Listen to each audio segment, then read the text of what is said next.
पिछले वीडियोस में हम लोग पढ़ रहे थे कंज्यूमर्स इक्विलिब्रियम और अभी तक हमने पढ़ा कंज्यूमर इक्विलिब्रियम का मतलब क्या होता है, मार्जिनल यूटिलिटी, टोटल यूटिलिटी किसे कहते हैं, इन दोनों में क्या रिलेशन है और कैसे कैलकुलेट करते हैं। और अब हम पढ़ेंगे law of diminishing marginal utility. ये लॉ बहुत ही सिंपल है। हम किसी भी कमोडिटी को जैसे जैसे कंज्यूम करते हैं, जितना ज्यादा कंज्यूम करते हैं उससे मिलने वाली मार्जिनल यूटिलिटी यानी एडिशनल यूटिलिटी कम होती जाती है। फॉर एग्जाम्पल, हमने जब फर्स्ट यूनिट कंज्यूम किया तो हमें सेटिस्फैक्शन मिला 20। जब सेकेंड यूनिट कंज्यूम किया तो उस सेकेंड यूनिट से सेटिस्फैक्शन कुछ कम मिला 16। और ऐसे ही आप देखेंगे कि एडिशनल सेटिस्फैक्शन या मार्जिनल यूटिलिटी जैसे जैसे यूनिट्स इंक्रीज होंगे, मार्जिनल यूटिलिटी ड्रॉप होती जाएगी, कम होती जाएगी। यही है law of diminishing marginal utility. और इसका ग्राफ हमने पिछले वीडियो में भी देखा था, कुछ ऐसा दिखता है कि marginal utility from each successive unit, आने वाला यूनिट, उससे मिलने वाली मार्जिनल यूटिलिटी या एडिशनल सेटिस्फैक्शन कम होता रहता है। एक पॉइंट पे जीरो हो जाता है जिसे हम पॉइंट ऑफ सैचुरेशन या पॉइंट ऑफ सैटिस्फैक्शन कहते हैं, और उसके बाद वो नेगेटिव हो जाता है। इस बात को हम अपने प्रैक्टिकल एक्सपीरियंस से भी रिलेट कर सकते हैं।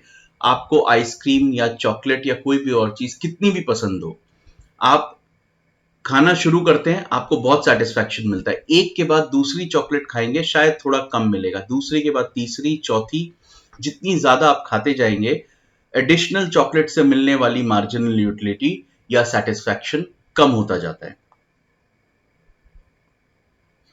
तो डीएमयू, डिमिनिशिंग मार्जिनल यूटिलिटी का law is a relationship between utility and quantity consume. जैसे जैसे क्वांटिटी बढ़ती है, मार्जिनल यूटिलिटी कम होती है।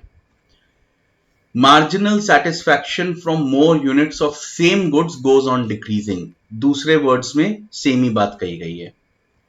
और यही रीजन है कि people prefer a variety of goods, क्योंकि एक यूनिट, एक कमोडिटी के ज्यादा यूनिट्स मिले तो जो एडिशनल यूनिट्स है उससे उतना सेटिस्फैक्शन नहीं मिलेगा। उसके बदले अगर किसी दूसरी कमोडिटी के कुछ यूनिट्स मिले तो वो ज्यादा सेटिस्फैक्शन देंगे। इसीलिए हमें लाइफ में वैरायटी चाहिए। एक चीज बहुत ज्यादा हो जाए तो हमें उससे उतना सेटिस्फैक्शन नहीं मिलता। This is because of law of diminishing marginal utility. अब ये जो लॉ है ये कब काम करता है, इसके पीछे कुछ अजम्पशंस हैं। सबसे पहला अजम्पशन, सबसे जरूरी अजम्पशन तो ये है कि cardinal measurement of utility is possible. इसका मतलब utility can be measured, consumer can express satisfaction. Satisfaction को हम क्वांटिटेटिव टर्म्स में, नंबर के टर्म्स में मेजर कर सकते हैं। इसीलिए तो हम यूटिलिटी को नंबर असाइन करते हैं, 20 यूटिल, 16 यूटिल, 10 यूटिल एक्सेट्रा। रीजनेबल क्वांटिटी, ये अजम्पशन क्या है? अगर कोई थर्स्टी है, प्यासा है, आप उसे एक ग्लास पानी दे दे, उसे कुछ सेटिस्फैक्शन मिलेगा। अगला ग्लास शायद थोड़ा कम सेटिस्फैक्शन दे, उसके बाद और एक ग्लास, वो और भी कम सेटिस्फैक्शन देगा। लेकिन हम नॉर्मली एक बार में एक ग्लास पानी पीते हैं, ये रीजनेबल क्वांटिटी है। पानी ग्लास में सर्व किया जाता है, ग्लास में पिया जाता है।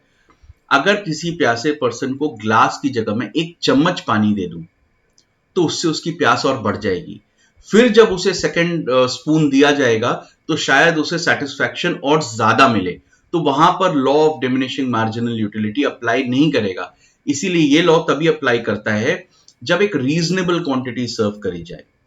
तो ये एक अजम्पशन है कि reasonable quantity is being given, reasonable quantity of the commodity is being given, तभी ये लॉ काम करता है। कंटिन्यूअस कंजम्पशन, इसका क्या मतलब है? फॉर एग्जाम्पल, आपको आइसक्रीम्स पसंद है। अगर आपने ऑलरेडी 3 आइसक्रीम खा ली तो ऑब्वियसली चौथी आइसक्रीम की मार्जिनल यूटिलिटी कुछ कम होगी। हर इंक्रीजिंग यूनिट के साथ वो कम होती जाएगी। लेकिन ये तब जब आप एक के बाद एक खा रहे हैं। अगर आपने एक आज खाई, एक कल खाई, एक परसों खाई, तो ये लॉ अप्लाई नहीं होगा।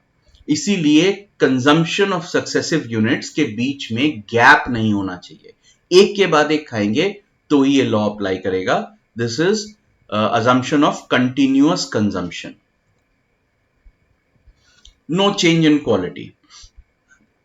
सपोज आपने पहली यूनिट आइसक्रीम की खाई, आपको कुछ सेटिस्फैक्शन मिला। दूसरी जो यूनिट थी वो और बेटर क्वालिटी की थी, उसमें कुछ एक्स्ट्रा नट्स वगैरह, बेरीज वगैरह डाले हुए थे, या कुछ ऐसा था जो जिसके कारण उसकी क्वालिटी और भी ज्यादा अच्छी हो गई, तो हो सकता है कि सेकेंड यूनिट की मार्जिनल यूटिलिटी पहले वाले से भी ज्यादा हो, क्योंकि ये दोनों यूनिट सेम नहीं है, उसमें क्वालिटी सेम नहीं है। तो ये लॉ तभी अप्लाई करेगा जब हम सेम क्वालिटी की कमोडिटी के सक्सेसिव यूनिट्स को कंज्यूम करते जाएं। No change in quality of successive units, तभी ये लॉ अप्लाई करेगा। Rational consumer, consumer calculates and compares utility of different commodities and aims to maximize satisfaction. Consumer अपना satisfaction maximize करना चाहता है, और नॉर्मली कोई भी वही चाहेगा, तो रैशनल कंज्यूमर के केस में ही डिमिनिशिंग मार्जिनल यूटिलिटी अप्लाई करती है। Independent utilities,